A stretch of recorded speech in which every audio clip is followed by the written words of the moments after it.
I was hoping to learn more about the kind of more of a scientific approach to yoga, and to again deepen my own practice of it, and seeing how I can transform into a better person, and kind of work and kind of alchemize into someone better, and someone that's more able to help my community.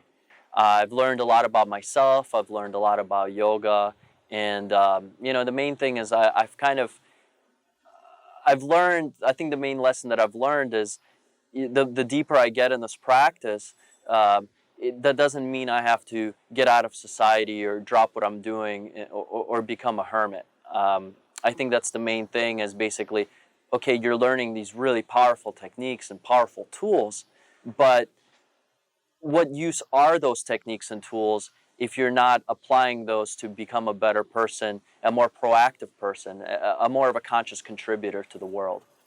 The main thing I think is that it's kind of um, it's giving you more glimpses of your authentic self. It's basically saying that you are not your imperfections, or whatever complexes one may have, or preconceptions, or prejudices, or negative experiences in the past that may have shaped you, unfortunately.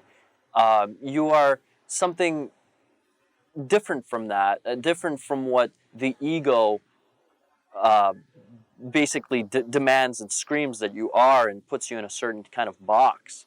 Whereas this training and the techniques that we're learning bring you into a place of stillness where a different voice can speak. And it's kind of a deeper voice, and it's something that's connected to the greater unity of who we are as human beings and who we are as life forms, and not what the ego or various, we call them some skaras, basically, um, past history and past misconceptions and past, um, I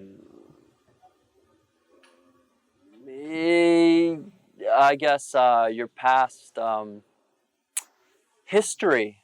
Your past history, and it determines that you are.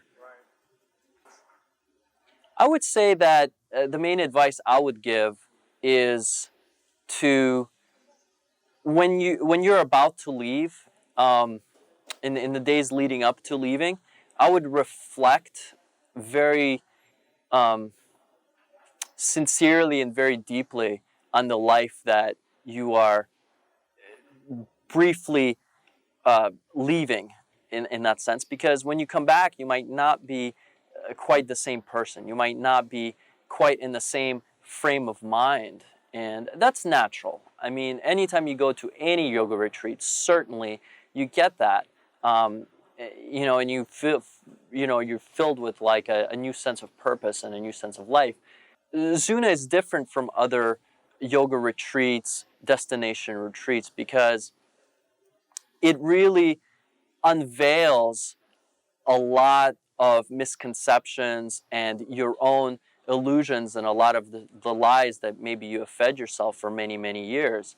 And I don't mean that necessarily like delusions and deliberate things. It's just that what's the way the ego works, is that, the ego tells certain stories to support its own vision of the truth. Whereas when you unveil and see what's really authentic behind the ego, it's hard to come back to living a life that's entirely dominated by the ego.